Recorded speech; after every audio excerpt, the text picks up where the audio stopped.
El mundo de Mateo se desmoronó cuando vio a su hija limpiar sola toda la casa un sábado de sol. Elena tenía apenas 8 años. Sus ojos estaban cansados, el uniforme escolar arrugado a pesar de ser fin de semana. Desde la ventana del despacho, Mateo observó la escena que no debería existir. La niña organizando la cocina, guardando la vajilla, barriendo el suelo con lentos movimientos de agotamiento. Lucía estaba sentada en la terraza, manejando el móvil indiferente. El corazón del hombre se encogió con una claridad dolorosa que había estado evitando durante meses. Todos aquellos cambios sutiles cobraban sentido ahora. Elena siempre había sido una niña alegre, pero en los últimos meses su sonrisa había desaparecido. Las notas habían bajado. La profesora había llamado diciendo que la niña se dormía durante las clases. Mateo se había convencido de que era solo una fase de adaptación al nuevo matrimonio. Lucía había entrado en sus vidas hacía un año, encantadora y atenta, prometiendo cuidar de la hija del viudo solitario. Pero algo andaba profundamente mal. Aquella tarde Mateo fingió salir a una reunión, dio la vuelta a la manzana y regresó discretamente, observando por la ventana lateral. Elena limpiaba el cuarto de baño mientras Lucía veía la televisión en el salón. La niña tropezó, dejando caer un frasco. Lucía ni siquiera se levantó para ayudar, solo gritó desde el salón para que tuviera más cuidado. Mateo grabó todo con el móvil, las manos temblándole. En el trabajo, incapaz de concentrarse, vio el video repetidas veces. La culpa le asfixiaba. ¿Cómo había permitido que se llegara a ese punto? Durante meses, había creído las justificaciones de Lucía. Estoy enseñando responsabilidad. Necesita aprender a ser independiente. La malcrías demasiado. Decidió que necesitaba pruebas concretas. Compró cámaras de vigilancia discretas y pidió ayuda a su amigo Diego, especialista en seguridad. Inventó una excusa para Lucía sobre los robos en el vecindario. Las cámaras fueron instaladas estratégicamente en el salón, la cocina y el pasillo. 3 días después, Mateo simuló un viaje de negocios. Se alojó en un hotel en el centro y activó la aplicación de monitoreo. Las imágenes eran devastadoras, pero de una crueldad silenciosa. Lucía despertaba a Elena a las 6 de la mañana los fines de semana.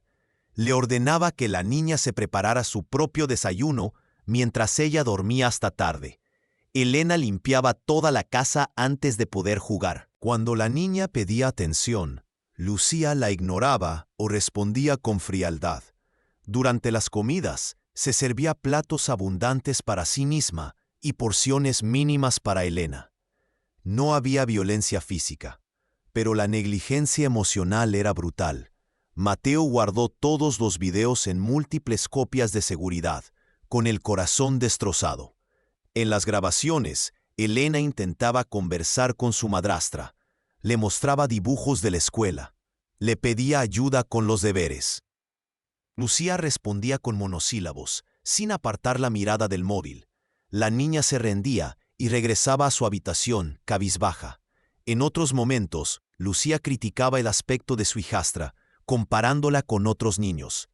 ¿Por qué no eres lista, como la hija de la vecina? Esa ropa no te queda bien, pareces desaliñada. Tu padre preferiría tener una hija mejor. Cada frase era un golpe calculado a la frágil autoestima de una niña. Elena había empezado a encogerse, a hablar menos, a sonreír solo cuando su padre estaba presente.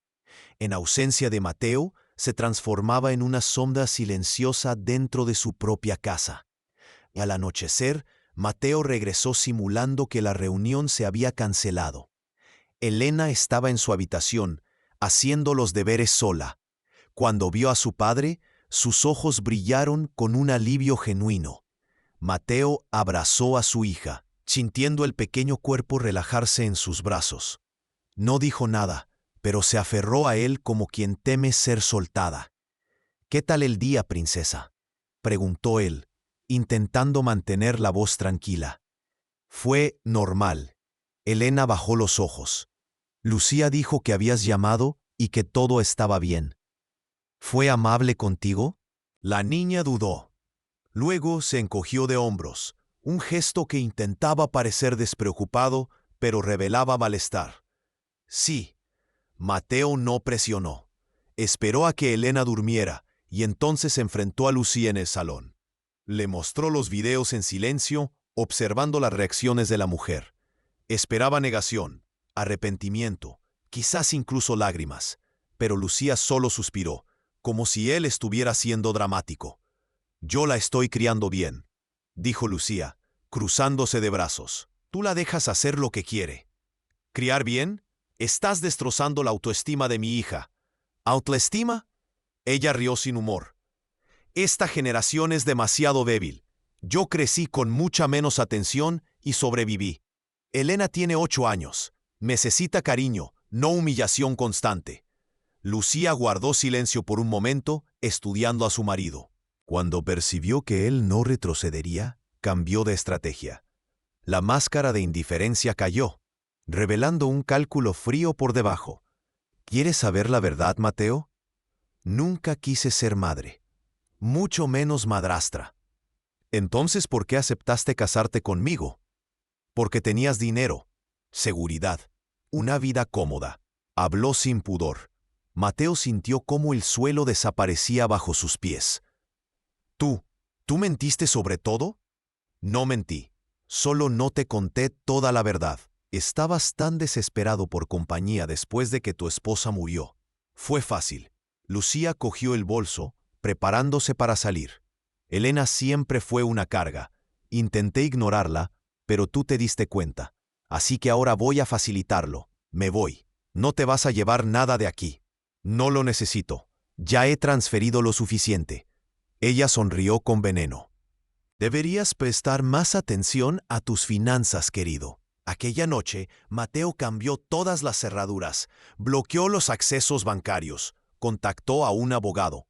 Creía con una ingenuidad que más tarde le pesaría que lo peor había pasado, que Lucía seguiría su camino con el dinero que había logrado desviar.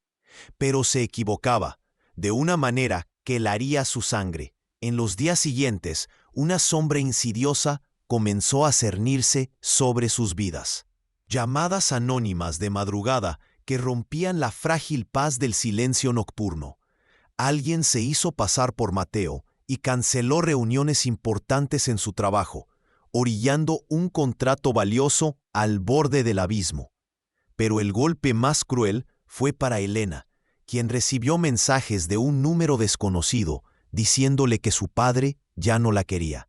La niña, con su alma inocente, lloró la noche entera, una pena que Mateo sintió como propia, un eco amargo de su propia ceguera. Mientras tanto, el abogado Andrés investigaba el pasado de Lucía. Descubrió que su verdadero nombre era Carla Durán, 3 matrimonios anteriores, 2 divorcios con acusaciones de manipulación financiera, dejando un rastro de desolación y vacías cuentas bancarias. Un tercer marido que simplemente había desaparecido, esfumándose en el aire y dejándole todo a ella en circunstancias nebulosas. Un patrón inquietante que comenzaba a dibujarse con una claridad escalofriante. El modus operandi se repetía, implacable.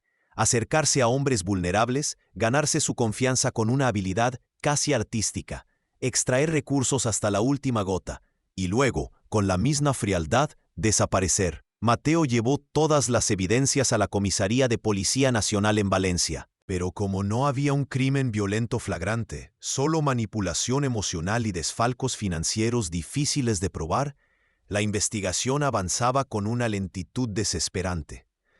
Mientras tanto, el acoso continuaba, una tortura silenciosa. Carla parecía decidida a pulverizar todo lo que Mateo había construido, cada pilar de su existencia. Una tarde el colegio llamó, una voz tensa al otro lado de la línea. Elena no estaba en clase. El corazón de Mateo se heló, un bloque de hielo aprisionando su pecho. Corrió hasta el colegio, cada zancada un latigazo de angustia. La directora explicó que una mujer elegante, con una impostura convincente, había aparecido diciendo ser una pariente cercana, y que Mateo la había enviado a buscar a la niña más temprano. Había presentado documentos falsos, y lo más perturbador, conocía detalles íntimos sobre la familia, revelando una vigilancia macabra. ¿Cuánto tiempo hace de esto?, preguntó Mateo, la voz apenas un susurro de desesperación. Aproximadamente 1 hora. Llamó a la policía inmediatamente. El inspector jefe Ramos, con la gravedad que imponía la situación, organizó las búsquedas.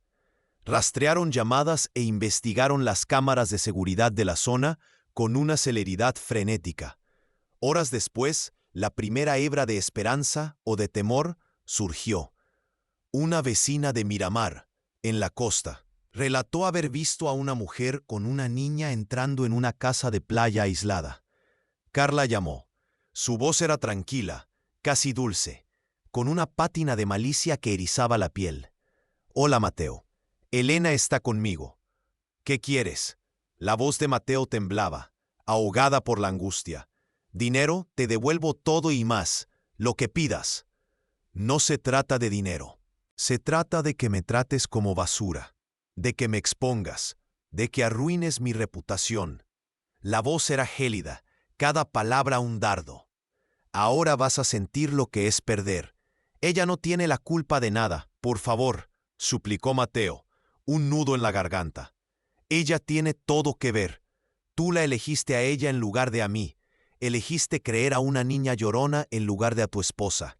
Ahora vas a aprender». La llamada se cortó, dejando a Mateo en un abismo de impotencia y terror. Corrió a la comisaría, con la última gota de esperanza aferrada a su alma. El inspector jefe Ramos ya coordinaba la operación. Localizaron la Casa Azul en Miramar a través de la triangulación de señal. Carla llamó de nuevo, su voz resonando con una orden perentoria, exigiendo que Mateo fuera solo. «Si veo policía, no te gustarán las consecuencias». El inspector jefe Ramos propuso un plan. Mateo se acercaría solo, mientras los agentes rodeaban el perímetro en silencio. Tendrían francotiradores listos. El objetivo era ganar tiempo y asegurar que Elena saliera ilesa. La Casa Azul parecía tranquila bajo el sol de la tarde. Mateo aparcó el coche a pocos metros de distancia. Caminó hasta la puerta, cada paso pesado de tensión. Dentro encontró a Elena sentada en un sofá viejo. La niña estaba pálida, asustada, pero aparentemente ilesa. Carla estaba a su lado, sujetando la muñeca de la niña. «Papá», intentó levantarse. «Quédate quieta», ordenó Carla, con voz cortante. Mateo levantó las manos, mostrando que estaba desarmado. «Estoy aquí, solo, ahora déjala ir». Carla rió, un sonido sin alegría. «Después de todo lo que me has hecho, no es tan simple. No hice nada más que proteger a mi hija.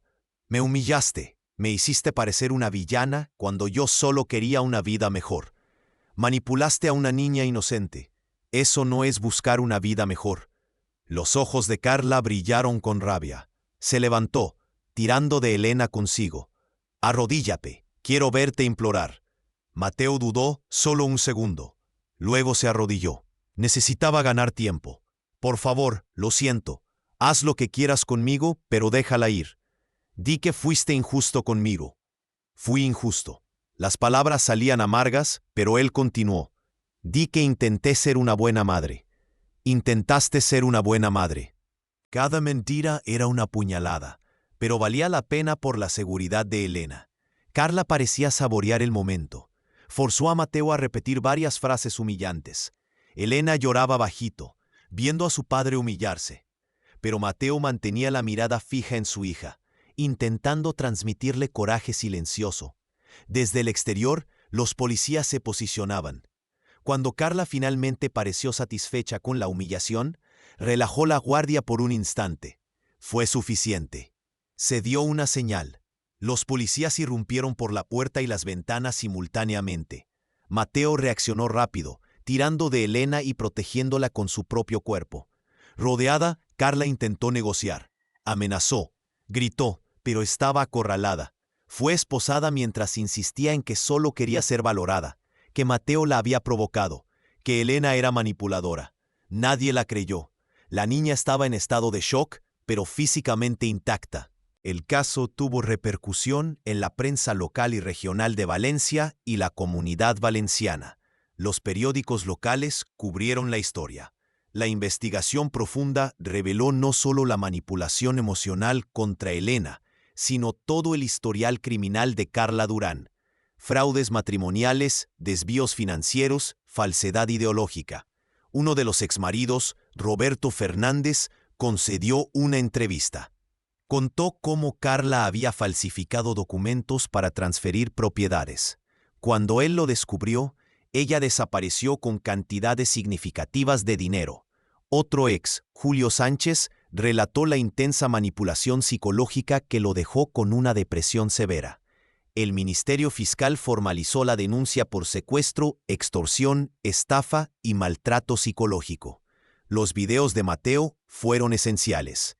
Especialistas analizaron las grabaciones y confirmaron un patrón de negligencia emocional sistemática contra Elena. Durante el juicio, Carla intentó victimizarse. Alegó que había crecido en un ambiente difícil y que solo reproducía lo que conocía. La defensa argumentó que ella nunca había lastimado físicamente a la niña. Pero la fiscalía fue implacable. El maltrato psicológico es un delito. La manipulación de una menor es un delito. El secuestro es un delito grave. La acusada demostró frialdad, premeditación y una ausencia total de arrepentimiento. Elena fue eximida de declarar presencialmente. Psicólogos realizaron evaluaciones separadas y confirmaron un trauma profundo. La niña había desarrollado ansiedad, miedo al abandono y dificultad para confiar en figuras femeninas. La sentencia llegó meses después. 8 años de prisión en régimen semiabierto, además de una indemnización por daños morales. Carla recurrió, pero los recursos fueron denegados. La justicia se había cumplido, aunque tardía. La vida de Mateo y Elena comenzó a reconstruirse lentamente. Los primeros meses fueron de difícil adaptación. Elena se despertaba por la noche con pesadillas, veía sombras y pensaba que Carla había regresado. Mateo la abrazaba, encendía las luces, le mostraba que estaban seguros. Muchas veces dormía en el suelo, junto a la cama de su hija, ofreciendo una presencia reconfortante. La terapia familiar se convirtió en una rutina esencial. 2 veces por semana, padre e hija visitaban a la psicóloga doctora Marina Gallardo. En las sesiones, Elena aprendió a nombrar sus sentimientos: miedo, tristeza, rabia, confusión. La terapeuta explicó que todo era válido, que sentir no era debilidad. Mateo aprendió a escuchar sin intentar resolverlo todo inmediatamente. Aprendió que a veces su hija solo necesitaba ser escuchada. Elena está procesando el trauma de forma saludable, explicó la doctora Marina después de algunos meses. Está aprendiendo a confiar de nuevo. Poco a poco, surgieron pequeñas victorias. Elena volvió a jugar con sus compañeros en el colegio. Rió al ver una película divertida. Pidió clases de ballet, algo que siempre había deseado, pero Carla le había prohibido tildándolas de pérdida de tiempo. Mateo cambió por completo su rutina profesional, redujo viajes, delegó responsabilidades y priorizó estar en casa para cenar. Descubrió que su presencia valía más que cualquier regalo costoso. Conversaciones sencillas en la mesa sobre el día a día fortalecieron el vínculo entre ellos. El colegio fue informado de la situación. Los profesores se mantuvieron atentos sin exponer a Elena. La niña ganó un espacio seguro donde podía ser simplemente una niña, libre del peso visible de su trauma. Hizo nuevas amistades. Sus calificaciones mejoraron progresivamente. Doña Estela, la anciana vecina que siempre había sido amable, ofreció su ayuda. Llevaba a Elena al parque mientras Mateo trabajaba. Preparaban galletas juntas. Ofrecía esa presencia maternal que tanto había faltado en la vida de la pequeña. Elena empezó a llamarla Abuela Estela. Durante los fines de semana, padre e hija establecieron nuevas tradiciones. Los sábados eran días de parque y helado. Los domingos, de cocinar juntos y ver películas. Pequeñas cosas, sencillas, que traían de vuelta la normalidad y la alegría. Elena comenzó a hacer preguntas sobre Laura, su madre biológica. Mateo guardaba una caja con fotos, cartas y pequeños objetos de su difunta esposa. Con delicadeza se lo mostró todo a su hija. Elena sostuvo una foto en la que Laura sonreía, sosteniendo a un bebé. «Era muy hermosa», dijo la niña, con la voz suave. «Recuerdo un poco, su olor, la forma en que cantaba. Ella te amaba más que a nada. Te cantaba para dormir todas las noches». «¿Crees que se enfadaría conmigo? ¿Por lo de Carla?». Mateo se arrodilló a la altura de su hija, sujetando sus pequeñas manos. «No, mi amor, nada de esto fue culpa tuya. Tu madre estaría orgullosa de lo fuerte y valiente que eres». Elena abrazó a su padre con fuerza. «¿Vas a casarte otra vez?». La pregunta tomó a Mateo por sorpresa. Pensó cuidadosamente en la respuesta, queriendo ser honesto sin asustarla. «No lo sé. Quizás algún día, quizás no. Pero si eso sucede, conocerás a la persona antes. Y si algo te parece mal, quiero que me lo cuentes. Siempre te creeré, siempre. ¿Lo prometes?». «Lo prometo de corazón». Este diálogo marcó un punto de inflexión importante. Elena estaba aprendiendo que su voz tenía valor, que su padre confiaba en ella, que nunca más sería silenciada ni ignorada. Estaba recuperando la confianza en sí misma. En las sesiones siguientes, la doctora Marina Gallardo elogió el progreso visible. «Elena está desarrollando resiliencia de forma saludable. Está procesando el trauma en lugar de reprimirlo. Y tú, Mateo, estás haciendo un trabajo excepcional como padre». «¿Cuánto tiempo más llevará?», preguntó él con ansiedad. «No hay un plazo fijo. Cada persona tiene su propio ritmo de sanación. Pero estáis en el camino correcto. El amor que demostráis el uno por el otro es la mejor terapia posible». Las pesadillas de Elena disminuyeron considerablemente. Aún ocurrían ocasionalmente, pero con menor intensidad. Aprendió técnicas de respiración para calmar la ansiedad. Comenzó a dibujar sus sentimientos, expresando a través del arte lo que no siempre lograba verbalizar. Mateo también buscó terapia individual. Necesitaba lidiar con la culpa por no haber percibido las señales antes, por haber confiado ciegamente en Carla, por haber puesto a su hija en riesgo. El psicólogo le ayudó a entender que él también había sido una víctima. Los manipuladores profesionales son extremadamente hábiles. No fracasaste. Actuaste en cuanto te diste cuenta. Salvaste a tu hija. Un año después del juicio, Elena pidió visitar la tumba de su madre. El cementerio estaba tranquilo bajo el cielo azul de primavera. Mateo y Elena caminaron en silencio hasta la tumba de Laura. La niña llevaba flores amarillas, las favoritas de su madre. Se arrodilló y colocó el ramo con cuidado. «Hola, mamá. Soy yo, Elena. Papá dice que me estás viendo desde algún lugar. Espero que sea verdad. Han pasado muchas cosas, pero estoy bien ahora. Papá me está cuidando muy bien».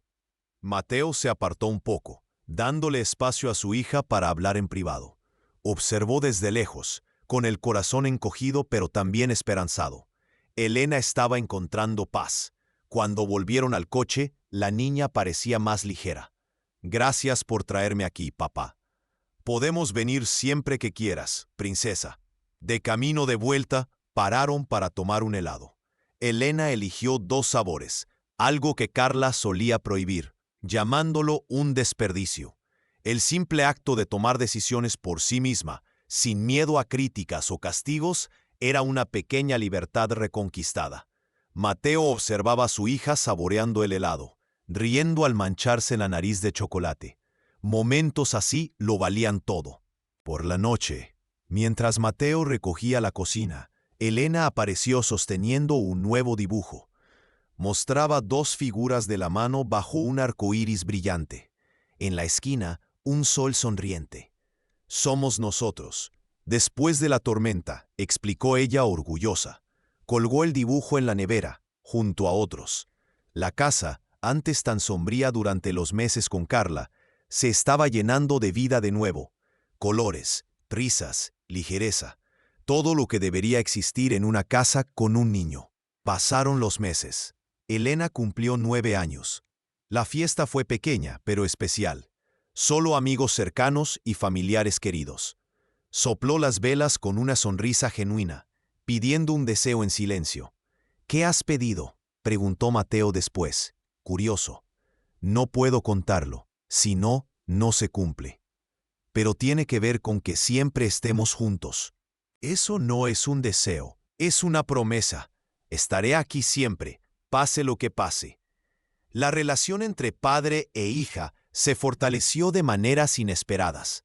Aprendieron a comunicarse mejor, a respetar los límites del otro, a construir una verdadera confianza. Mateo descubrió que ser padre iba más allá de proveer. Era sobre estar presente. Elena también fue recuperando la confianza en las mujeres, poco a poco. La doctora Marina Gallardo fue fundamental en este proceso. La psicóloga le ofreció un ejemplo de figura femenina sana, firme pero amable, presente pero respetuosa. Doña Estela también contribuyó, demostrando un cuidado genuino, exento de cualquier doblez. En el colegio, Elena trabó amistad con la señora Beatriz, su profesora de artes. La mujer notó el innato talento de la niña para el dibujo y la animó a participar en un concurso local. Elena obtuvo el segundo premio. Mateo enmarcó el certificado y lo colgó en el salón con un orgullo que le llenaba el pecho. Poco a poco, la casa volvió a ser un verdadero hogar. Mateo aprendió a cocinar mejor, descubriendo que preparar las comidas juntos creaba momentos inestimables. Elena le enseñaba recetas que veía en programas de cocina y reían con ganas de sus errores. Los fines de semana visitaban a la abuela paterna. La mujer, madre de Laura, compartía con Elena historias de su hija que la niña no conocía. Era una hermosa manera de mantener a Laura viva en la memoria de su nieta, llenando los vacíos con amor y un cariño que trascendía el tiempo. Mateo tímidamente comenzó a salir de nuevo. Sus amigos lo invitaban a cenas y eventos sociales. Él aceptaba ocasionalmente, pero siempre regresaba temprano. No estaba preparado para conocer a alguien nuevo románticamente. Quizás nunca lo estuviera, y estaba en paz con esa posibilidad. Elena era su prioridad absoluta, el faro que guiaba cada uno de sus pasos. Una tarde soleada de sábado, padre e hija fueron al parque que se había convertido en su refugio preferido. Se sentaron en un banco bajo un árbol frondoso, observando a otros niños corretear y reír. El sonido de esas risas infantiles llenaba el aire, como una melodía de normalidad y esperanza. «Papá, ¿crees que Carla todavía piensa en mí?», preguntó Elena de repente, rompiendo el apacible silencio que los envolvía. Mateo eligió las palabras con una delicadeza infinita. «No sé lo que ella piensa, pero sí sé que tú estás a salvo ahora. Ella no puede hacerte daño de ninguna manera. Todavía tengo miedo a veces. Me despierto pensando que podría volver. Es completamente normal tener miedo después de lo que pasó», respondió Mateo, su voz un bálsamo de calma. «Pero cada día que pasa, te vuelves más fuerte. Y yo estaré siempre aquí protegiéndote. Siempre». Elena apoyó la cabeza en el hombro de su padre, buscando consuelo en su cercanía. Permanecieron así por unos minutos, simplemente apreciando la compañía del otro, mientras el atardecer empezaba a pintar el cielo de Valencia con tonos anaranjados y rosas que prometían un nuevo amanecer. «¿Sabes lo que he aprendido, papá?», dijo Elena, rompiendo el silencio de nuevo, su voz pequeña pero llena de una madurez inesperada. «¿Qué, princesa?». «Que las personas malas existen, pero las personas buenas también existen, y tú eres la mejor persona que conozco». El corazón de Mateo se llenó de una emoción profunda, casi abrumadora. «Tú también eres buena, Elena, y eres la persona más importante de toda mi vida». Permanecieron en el parque hasta que la oscuridad lo cubrió todo. Cuando finalmente se levantaron para marcharse, Elena sujetó la mano de su padre con una firmeza que hablaba por sí sola. Ya no era el gesto asustado de una niña que busca protección desesperada, sino la conexión segura y confiada de alguien que sabe que es amada incondicionalmente. Un pacto silencioso de dos almas que habían encontrado la paz en la compañía mutua. En el coche de vuelta a casa, Elena se quedó dormida en el asiento trasero.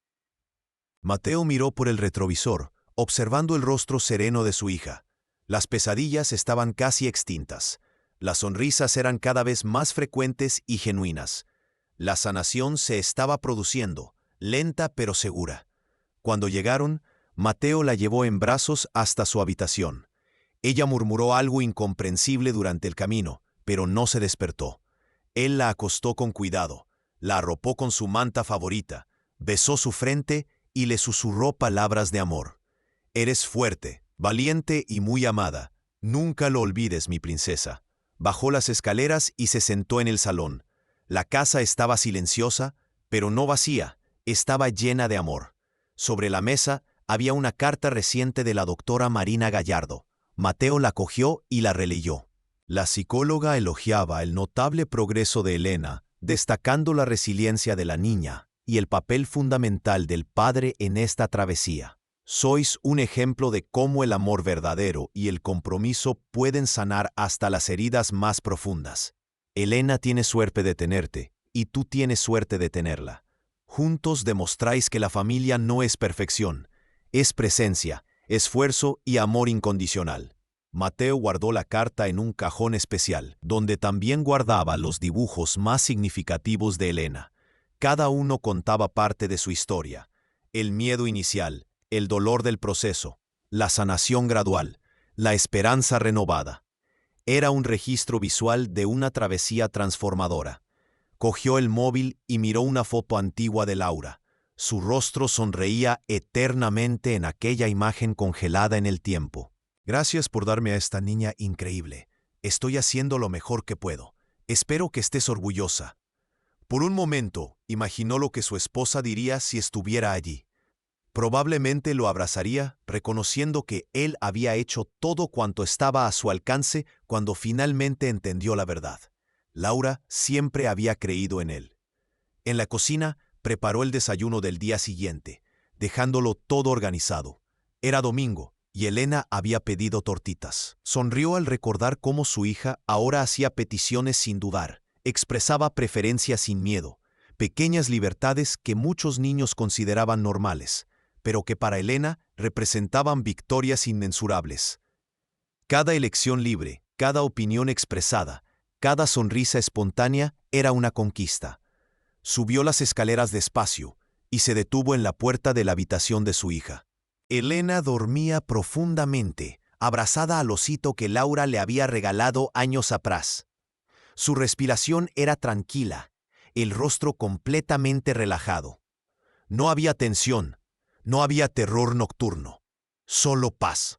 Mateo cerró la puerta con cuidado y se dirigió a su propia habitación. Se acostó mirando al techo, reflexionando sobre todo lo que habían enfrentado juntos. Las cicatrices aún existían, probablemente siempre existirían, pero ya no definían quiénes eran ellos. Definían, en verdad, cuánto habían luchado y vencido. Apagó las luces y cerró los ojos. Mañana sería un nuevo día. Harían tortitas juntos. Quizás verían una película. Quizás irían a visitar a doña Estela. Lo importante era que estarían juntos, a salvo, libres de las sombras del pasado. Padre e hija habían enfrentado la tormenta más oscura y sobrevivido más fuertes. Ahora construían algo sólido y verdadero. Un hogar basado en la confianza, el respeto y el amor incondicional. Un hogar donde Elena podía ser niña de nuevo, sin miedo. Un hogar donde Mateo había aprendido que ser padre iba mucho más allá de proveer materialmente. Era sobre estar presente emocionalmente, escuchar de verdad, proteger con sabiduría y, sobre todo, amar sin condiciones ni límites. La última imagen antes de dormir fue la de Elena sonriendo en el parque, libre y genuinamente feliz. Era todo lo que él siempre quiso, era todo lo que ella siempre mereció. Y ahora, por fin, tenían exactamente eso: una vida reconstruida sobre los escombros del dolor, transformada en esperanza, amor y un verdadero nuevo comienzo.